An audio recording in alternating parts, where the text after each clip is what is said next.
Assalamualaikum warahmatullahi taala wabarakatuh dan salam sejahtera saya ucapkan kepada yang saya hormati Dr. Anwar Ahmad dan seterusnya rakan-rakan sekalian.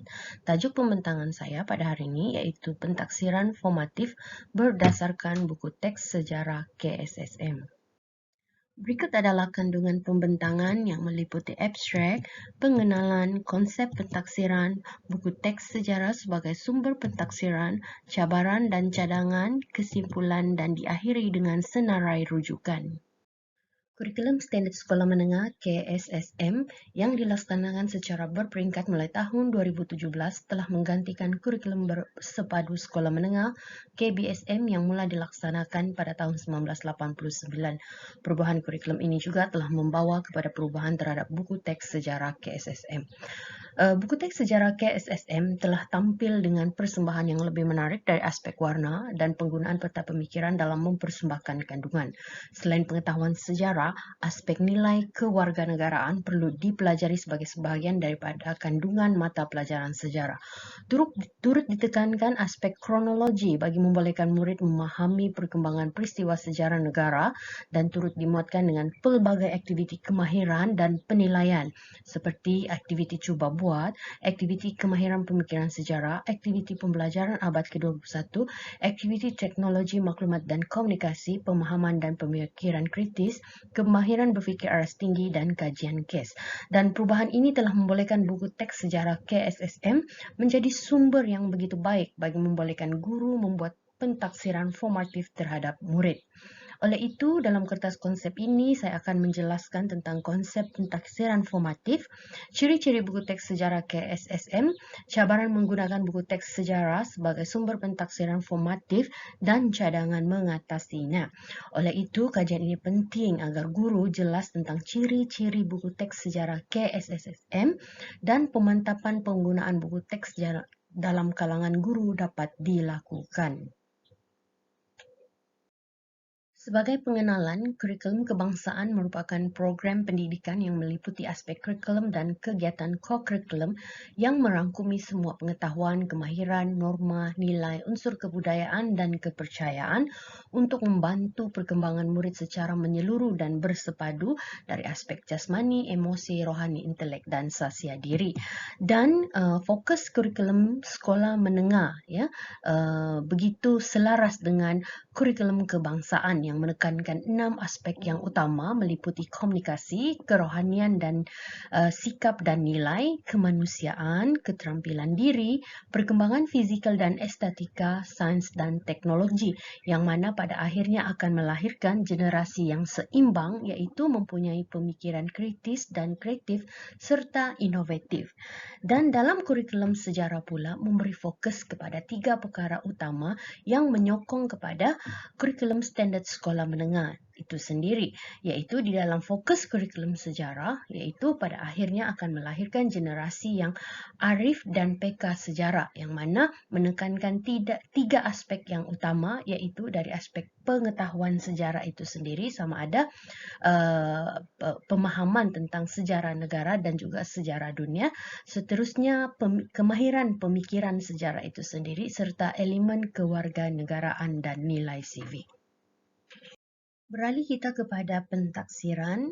Sebagai pengenalan, pentaksiran merupakan proses mendapatkan maklumat dan seterusnya membuat pertimbangan tentang hasil dari satu proses pendidikannya, dan ianya merupakan kesinambungannya dalam proses pembelajaran yang merangkumi aktiviti menghurai, mengumpul, merekod, memberi skor dan membuat interpretasi tentang maklumat pembelajaran murid bagi satu tujuan yang tertentu. Dan pentaksiran juga membolehkan guru mendapat gambaran tentang prestasi pembelajaran murid dan seterusnya membolehkan guru mengesan kekuatan dan kelemahan pendekatan yang digunakan, seterusnya membolehkan guru itu merancang dengan lebih baik pada masa akan datang ya. Dan pentaksiran ini terbagi kepada dua bentuk, yaitu pentaksiran formatif dan juga pentaksiran sumatif. Dan pada hari ini saya akan memberi fokus kepada pentaksiran formatif berdasarkan sumber buku teks sejarah KSSM ya. Dan kalau kita lihat di sini, pentaksiran formatif itu dirujuk sebagai satu set aktiviti yang dijalankan oleh guru dan atau murid untuk mengumpul bukti pembelajaran yang akan digunakan untuk mengubah suai aktiviti pembelajaran dan pemudacaraan berdasarkan keperluan murid. Jadi maksudnya di sini seperti Kalai Selvam Arumugam 2021 mengatakan, guru beralih kepada kaedah yang lebih sesuai untuk memastikan pembelajaran murid itu atau penguasaan murid itu menjadi lebih baik ya.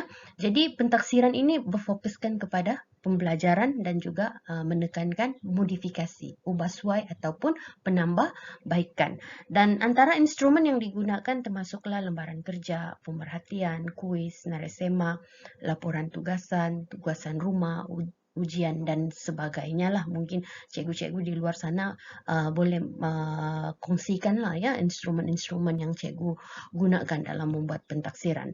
Dan dari segi prinsip, terdapat 5 prinsip yang digariskan oleh Noraini Abu Sama 2020, antaranya berkongsi dan memahamkan murid akan objektif pembelajaran serta kriteria kejayaan. Maksudnya kita akan bagi tahu apakah objektif atau kriteria kejayaan yang perlu dicapai oleh murid. Membantu menghasilkan bukti-bukti pembelajaran berdasarkan apakah objektif atau kriteria kejayaan yang ingin kita murid capai, memberi maklum balas yang memajukan pembelajaran. Seterusnya keempat, membantu murid atau menolong dan menyokong antara satu sama lain. Maksudnya di sini kita menggalakkan aktiviti pembelajaran yang kolaboratif ya dalam kalangan murid itu sendiri. Kemudian yang seterusnya, membantu murid menjadi pemilik pembelajaran mereka sendiri. Maksudnya bagaimana murid itu kita berikan satu tugasan tetapi dia boleh melaksanakan mengikut kreativiti dan juga keinginan ataupun potensi diri mereka. Jadi ini selaras seperti yang ditekankan dalam fokus KSSM itu tadi ya. Pentaksiran formatif boleh berlaku dalam dua keadaan. Keadaan yang pertama iaitu pentaksiran formatif secara spontan, iaitu apabila guru menyedari gerakan badan murid yang menunjukkan murid tidak memahami sesuatu pembelajaran dan bertanya terus kepada murid tersebut tentang pemahamannya. Ataupun mungkin guru meminta murid memberikan contoh-contoh yang sesuai selepas murid itu mempelajari sesuatu istilah, konsep atau sebagainya. Atau mungkin juga berlaku sesi soal jawab semasa sesi pembelajaran yang membolehkan guru mendapat maklumat tentang penguasaan murid tersebut ya. Kemudian pentaksiran formatif terancang pula ialah melibatkan aktiviti seperti kuis ya, melibatkan murid membuat lembaran kerja dan seumpama dengannya ya. Dan di sini ditekankan kepelbagaian aktiviti ya yang membolehkan guru membuat pentaksiran meliputi kognitif, efektif dan juga psikomotor murid yang membolehkan guru mengenali kebolehan dan juga keupayaan murid. Seterusnya boleh merancang pada masa akan datang aktiviti-aktiviti yang bersesuaian dengan potensi, kesediaan murid dan sebagainya.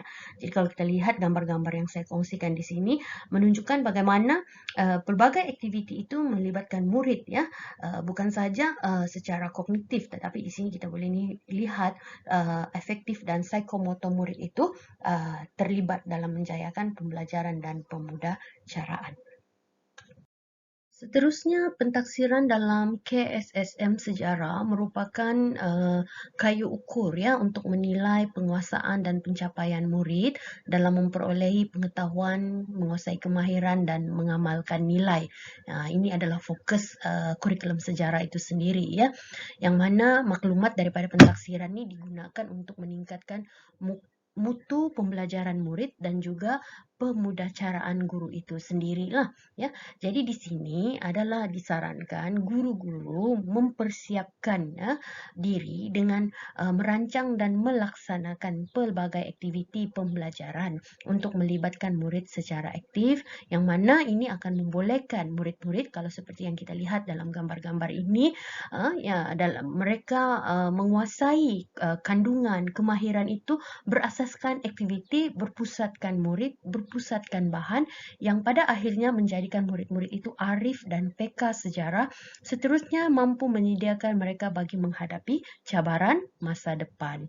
Oleh itu, melalui pentaksiran formatif ini dapat menambah baik ya pendekatan guru, pembelajaran murid, seterusnya membolehkan hasrat KSSM sejarah itu sendiri tercapai. Seterusnya beralih kita kepada buku teks, iaitu buku teks merupakan satu sumber yang sangat berguna untuk menyokong aktiviti pembelajaran dan pemudacaraan, dan ianya juga merupakan rujukan utama kepada guru dan juga kepada murid, yang mana boleh di dalam buku teks mempunyai bahan penilaian yang membantu guru dan murid mengaplikasikan pentaksiran dan penilaian dalam bilik darjah ya. Kalau di Indonesia buku teks ni dapat membolehkan murid dapat mempelajari fakta, konsep, prinsip, undang-undang, teori dan idea inovatif ya, dan menerapkannya dalam penyelesaian masalah. Oleh itu penggunaan buku teks secara optimum dengan strategi yang berkesan melalui pelbagai kaedah pengajaran diharap dapat meningkatkan kualiti pendidikannya di Indonesia. Di Malaysia buku teks ini mempunyai peranan penting juga dalam sistem pendidikan kita ya. Yang mana kalau kita lihat semua subjek mempunyai buku teks ya. Yang mana kalau kita lihat buku teks ini dia mempunyai maklumat ya, pengetahuan ya, menyediakan bahan untuk murid-murid menguasai kemahiran menerapkan nilai. Dan yang paling penting juga di sini selaras dengan apa yang saya kongsikan, mengandungi unsur penilaian seperti aktiviti dan juga amalan ya. Seterusnya kita lihat pula buku teks sejarah. Di Indonesia, buku teks sejarah merupakan sumber dan media belajar yang dapat memberikan visual, interpretasi dan juga generalisasi terhadap peristiwa dan fakta sejarah. Ya. Di Malaysia, buku teks merupakan rujukan utama sebagai sumber dalam pembelajaran dan juga pemudacaraan. Dan kalau kita lihat, ini adalah secara am tentang buku teks sejarah KBSM ya, yang mana kalau saya nilai semula antara perkara utama yang dapat saya klasifikasikan dalam buku teks sejarah KBSM ini adalah 4 perkara ya. Yang pertama dipersembahkan dalam bentuk peta minda pada setiap awal bab ya, yang memberikan peluang kepada murid untuk mengetahui gambaran keseluruhan tentang apa yang dipelajari. Kemudian kandungan peristiwa sejarah dijelaskan dalam teks yang biasanya panjang, detail ya, sedikit gambar ya. Kemudian mengandungi pengujian dan penilaian yang biasanya disediakan pada setiap penghujung bab, tapi biasanya hanya beberapa soalan objektif, contohnya 3 hingga 4 soalan objektif dan soalan esei atau soalan struktur yang ringkas ya. Kemudian diakhiri dengan glossary ya, untuk memudahkan murid membuat rujukan tentang maksud sesuatu perkataan. Begitu berbeza ya buku teks sejarah KSSM dengan buku teks sejarah KBSM ya, yang mana buku teks sejarah KSSM ini tampil dengan persembahan yang lebih menarik dengan dari segi aspek warna dan juga penggunaan peta pemikiran ya dalam mempersembahkan kandungan ya. Kalau kita lihat buku teks KBSM tuh kadang dia warna biru cerah untuk satu bab tertentu, kemudian warna merah jambu untuk satu bab tertentu. Macam tu sahaja. Tetapi buku teks KSSM ni dia pelbagai warna dalam setiap muka surat. Jadi ini boleh merangsang mata dan juga fokus murid ya. Kemudian pengetahuan sejarah aspek nilai kewarganegaraan perlu dipelajari sebagai sebahagian dari kandungan mata pelajaran sejarah. Sebenarnya benda ni ditekankan juga ya sebelum ini ya. Tetapi disebabkan dari segi fokus dalam huraian sukatan itu, begitu berbeza dengan di SKP yang baru ini, dan juga penekanan di setiap awal bab tentang elemen kewarganegaraan itu sendiri ya dalam buku KSSM.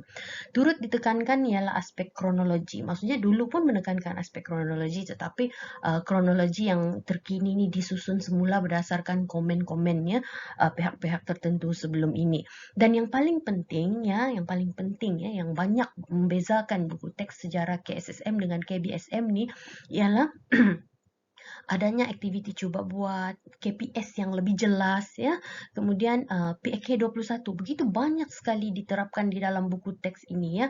Aktiviti berteraskan teknologi maklumat, pemahaman dan pemikiran kritis di setiap penghujung bab ataupun di setiap bab tajuk itu diselitkan ya, pemahaman dan pemikiran kritis, kebat dan juga disertakan dengan kajian kes. Jadi ini membolehkan ya, ciri-ciri ini membolehkan buku teks sejarah KSSM menjadi sumber yang baik ya bagi membolehkan guru membuat pentaksiran formatif terhadap murid. Jadi bahan yang sedia ada tuh di dalam buku teks sahaja sudah cukup bagi saya. Kalau guru betul-betul faham, membuat persiapan ini sangat membantu untuk guru membuat pentaksiran kepada murid. Dan yang lebih penting, mampu melibatkan murid itu bukan sahaja secara kognitif, tetapi secara efektif dan psikomotor, yang mana membolehkan guru itu melihat perkembangan murid secara menyeluruh dan pada masa yang sama dapat mengenal pasti potensi murid dan merancang lagi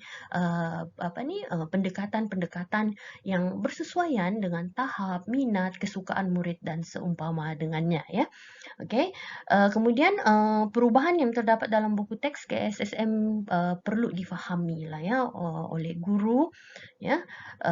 Jadi mungkin kalau saya lihat lah pemerhatian saya, kita lebih banyak daripada penyampaian konten ya, kemudian menjawab soalan-soalan pengukuhan. Tetapi aktiviti-aktiviti yang disediakan tu kita belum guna sepenuhnya untuk mentaksir murid. Jadi mungkin sudah sampai masanya kita semua guru perlu lebih ya mendalami kandungan buku teks itu sendiri ya.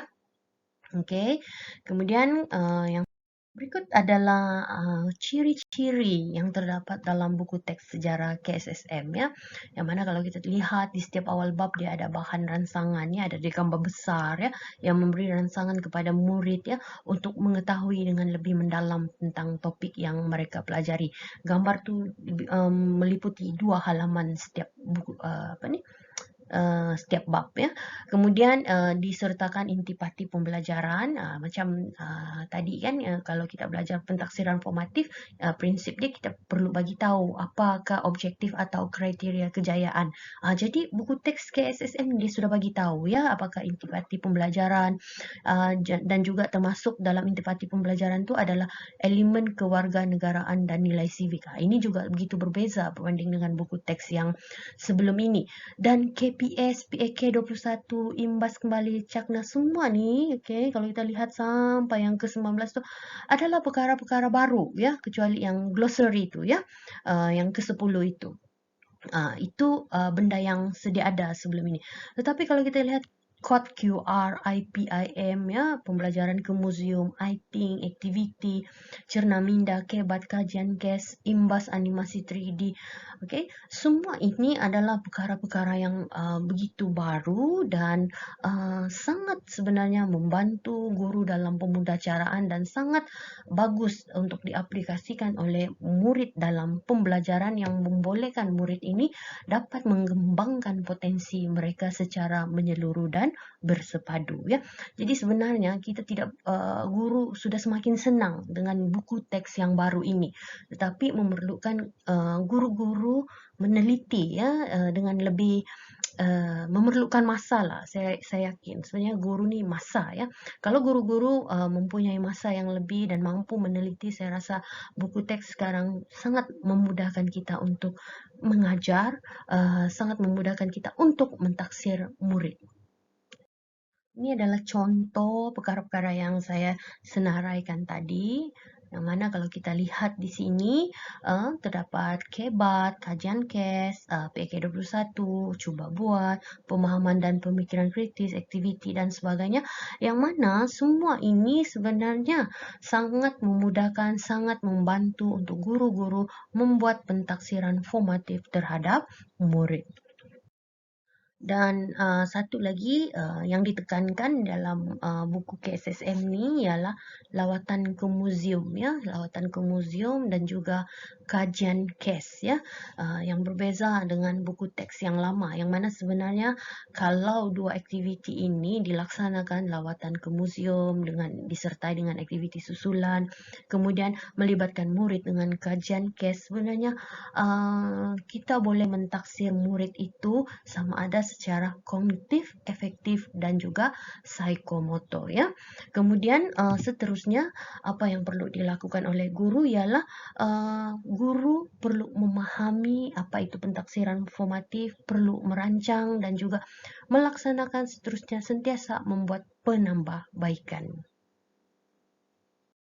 Dan ini adalah contoh apa yang saya ingin tunjukkan ialah buku teks sejarah yang terkini ini dia padat dengan gambar dan juga berwarna-warni, ya, sangat berbeza dengan buku teks yang lama. Dan sebenarnya gambar-gambar ini sangat menarik perhatian murid, iaitu murid dia tidak saja bergantung kepada maklumat yang abstrak, tetapi dia nampak visual yang membolehkan dia lebih fokus dan lebih memahami tentang perkara yang dia pelajari. Namun begitu, penggunaan buku teks sebagai sumber pentaksiran ini ada cabarannya. Jadi cabaran yang pertama adalah guru kurang kefahaman dan kemahiran pentaksiran. Iaitu kalau kita lihat ada guru yang tidak dapat membanding dan membeza di antara pentaksiran formatif dan sumatif. Dan biasanya kita ni lebih kepada sumatif, ya. Okey, kemudian selain itu guru-guru yang memahami pentaksiran formatif ni sebenarnya dia akan sentiasa mengamalkan pelbagai pendekatan membuat penambahbaikan, ya. Jadi bila membuat penambahbaikan itu yang ada pelbagai pendekatan. Kadang-kadang pendekatan tu lebih kurang sama disebabkan modifikasi atau pengubahsuaian dia jadi sedikit berbeza, ya. Kemudian pelbagai pendekatan dalam menjayakan pentaksiran formatif ini juga memberi peluang lah, ya, kepada murid. Maksudnya kita sudah tahu pendekatan sebelum ni ada mungkin murid yang terabai, ada mungkin kesukaran dari segi penguasaan dalam kalangan murid. Jadi dengan modifikasi itu kita membantu murid itu untuk menguasai pengetahuan, kemahiran dan nilai itu dengan lebih baik, ya. Jadi apa yang berlaku ialah cabaran juga, iaitu guru akan bergantung kepada buku kerja atau modul sebagai jalan untuk mentaksir, ya. Jadi biasanya penggunaan buku kerja atau modul ini kita tidak dapat menilai murid itu secara menyeluruh. Kita tidak dapat mentaksir murid itu secara menyeluruh dari segi efektif maupun psikomotor. Dia lebih kepada kognitif, ya. Jadi kalau dia berasaskan aktiviti, berasaskan projek, kita boleh melihat, ya, kita boleh mentaksir murid itu dari segi kognitif, efektif dan juga psikomotor.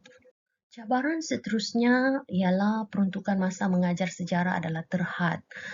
Umum mengetahui kandungan mata pelajaran sejarah ni luas, ya. Kalau kita tengok dia ada antara 8 hingga 10 bab. Kalau tingkatan 1 contohnya 8 bab, tingkatan 4, 5, 10 bab, ya. Kemudian kalau kita lihat ciri-ciri buku teks KSSM tu seperti yang saya kongsikan tadi, ada banyak benda yang diberikan, dimuatkan dalam buku tu. Aktiviti cuba buat, PK21, cerna minda, KBAT, KPS dan bermacam-macam lagi. Jadi dengan begitu banyak perkara yang dimuatkan di situ sebenarnya sangat bagus, ya. Jujur saya cakap sangat bagus kalau murid dapat aplikasikan, maka sebenarnya pembelajaran dan pemudacaraan sejarah itu menjadi sangat menarik dan mampu menjadikan subjek sejarah itu subjek yang hands on, yang diminati oleh murid, bukan satu subjek yang belajar perkara yang berlalu atau orang yang sudah meninggal dan sebagainya. Dan kalau kita lihat dalam surat pekeliling Ikhtisas KPM, ya, bilangan 6 2019, ya, peruntukan mengajar bagi mata pelajaran sejarah hanya 64 jam, sedangkan sejarah itu wajib lulus. Tetapi berbeza dengan subjek-subjek yang lain. Contohnya kalau bahasa 124 atau 28 jam begitu. Kemudian begitu juga kalau pendidikan Islam, moral, dia lebih daripada 100 kalau saya tidak lebih daripada 100, yang pasti lebih daripada 100, cuma tepatnya saya tidak dapat bagi, ya. Okey, jadi kenapa 64 jam? Jadi adakah pihak-pihak tertentu boleh ya memikirkan semula untuk menambah ya dari segi masa tu ya. Kemudian kalau kita tengok Nur Sazwani ni, dia menyatakan mata pelajaran sejarah ni terlalu padat dengan fakta. Jadi dia padat, tambah lagi dengan ciri-ciri buku KSSM tadi saya bagi tahu ada banyak ciri itu. Jadi dia memerlukan masa yang lebih ya.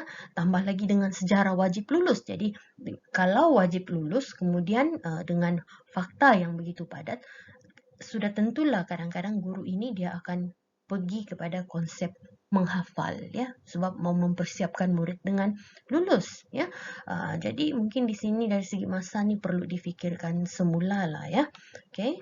Seterusnya dari segi cabaran yang ketiga ialah kemahiran pedagogi guru. Sebenarnya kalau guru-guru memahami dan melaksanakan pentaksiran formatif, guru-guru boleh memperbaiki kemahiran pedagogi guru-guru dari semasa ke semasa ya. Dan kalau kita lihat di sini ya, Rosita Lin ya dengan Leza Kiamsin ni, dia cakap guru yang berkesan ialah guru yang mempunyai kemahiran mengajar. Jadi bagaimana guru itu mempunyai kemahiran mengajar? Jadi guru-guru ini kena sentiasa mencuba, kena sentiasa membuat modifikasi. Dengan sentiasa mencuba, sentiasa membuat modifikasi, barulah guru-guru ini dapat melaksanakan pembelajaran dan pemudacaraan yang memenuhi keperluan murid itu sendiri ya. Kemudian yang keempat, kurang bahan atau sumber digital dalam buku teks. Ya, kalau kita lihat buku teks KSSM ni, dia sudah ada QR code ya, QR code tentang info-info tambahan ya. Contohnya macam saya kongsikan di sini ya, imperialisme Barat di Asia Tenggara. Tetapi masih minima. Jadi cadangan saya disebabkan sekarang ni murid-murid kita ni dia sudah mempunyai kemahiran dan mempunyai kesediaan dari segi teknologi, dia mempunyai kebolehan untuk akses atau boleh belajar dengan pelbagai cara mengikut kesediaan potensi dia. Maka sumber digital itu perlu ditambah, bukan saja info tambahan tentang suatu peristiwa sejarah, tetapi boleh ditambah dengan perkara-perkara seperti video, quizy, soalan-soalan Google Form dan sebagainya. Sebagai cadangan ya, untuk membolehkan guru membuat pentaksiran formatif berdasarkan sumber buku teks sejarah ialah guru meningkatkan kefahaman dan kemahiran dalam membuat pentaksiran. Jadi pihak-pihak berkenaan bolehlah membantu guru-guru ya.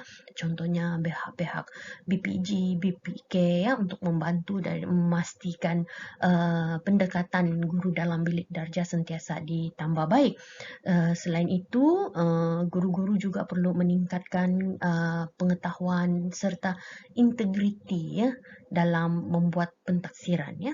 Penting ya, sebab kalau kita lihat konsep PBD pun masih saya dengar guru yang mempunyai kefahaman yang kurang jelas. Contoh, buka sekolah ni saya mau buat PBD. Contoh, nanti bersemuka saya mau buat PBD.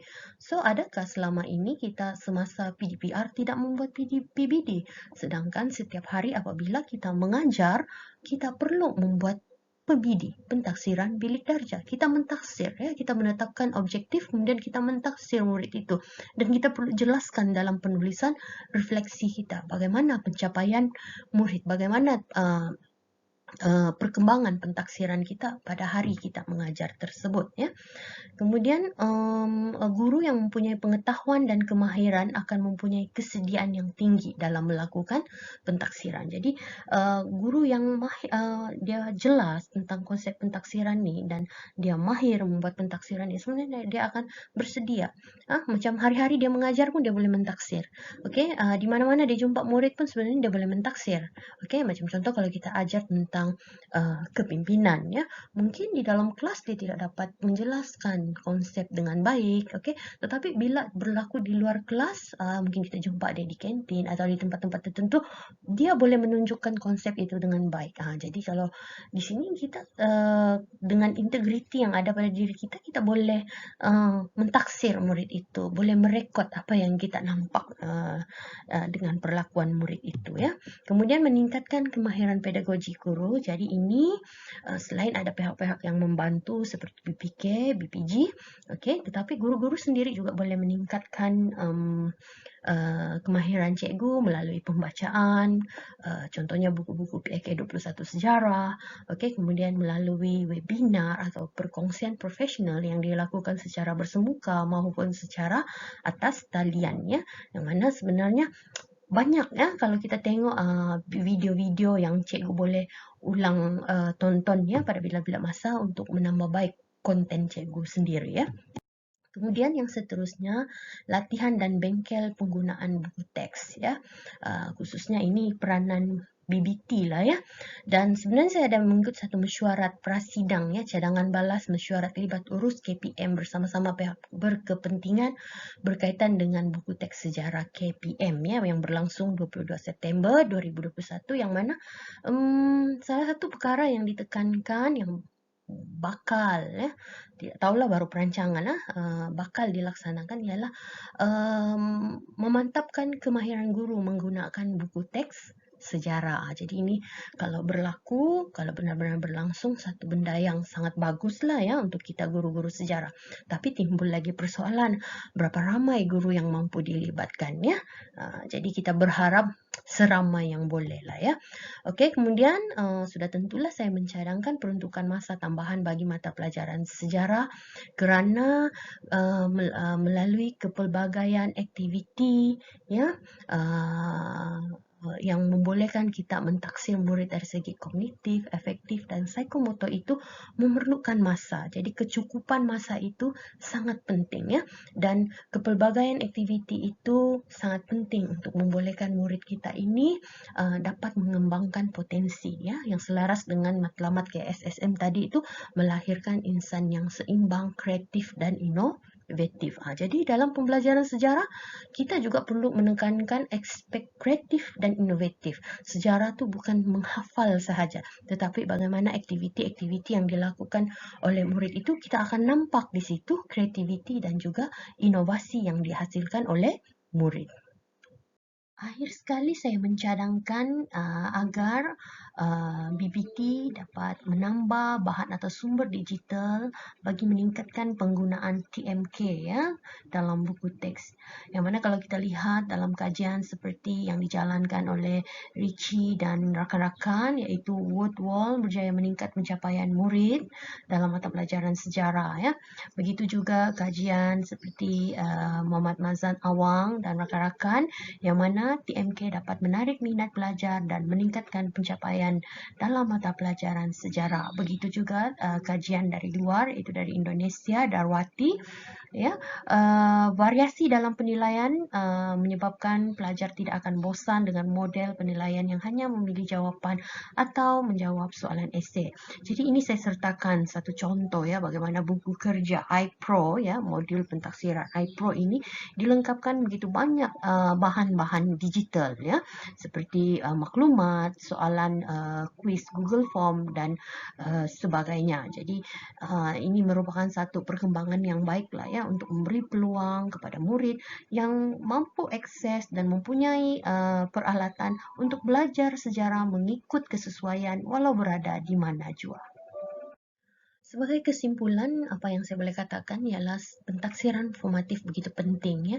Penting kepada guru dan juga kepada murid, iaitu kepada guru untuk membolehkan guru sentiasa membuat modifikasi atau penambahbaikan terhadap pendekatan dalam bilik darjah, dan kepada murid agar murid dapat melalui satu suasana pembelajaran yang bermakna yang mampu mengembangkan potensi mereka secara menyeluruh dan bersepadu. Dan kalau kita lihat langkah KPM memperkenalkan PBT PBD satu yang baik yang selaras dengan keperluan di peringkat global ya, yang mana melalui PBD ini kita boleh mentaksir murid itu dengan lebih holistik ya.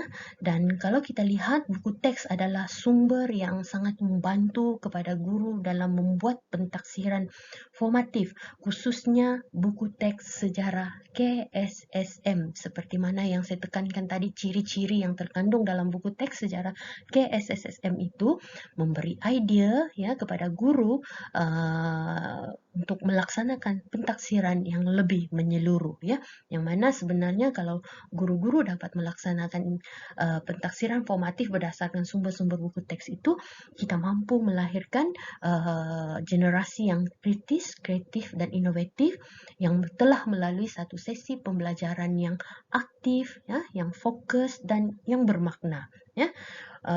Dan akhir sekali, pelbagai cabaran untuk memastikan penggunaan buku teks sebagai sumber pentaksiran ini perlu diperhalusi dan diselesaikan dengan sebaiknya.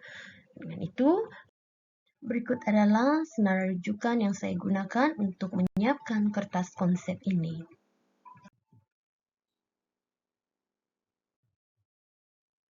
Sekian, terima kasih.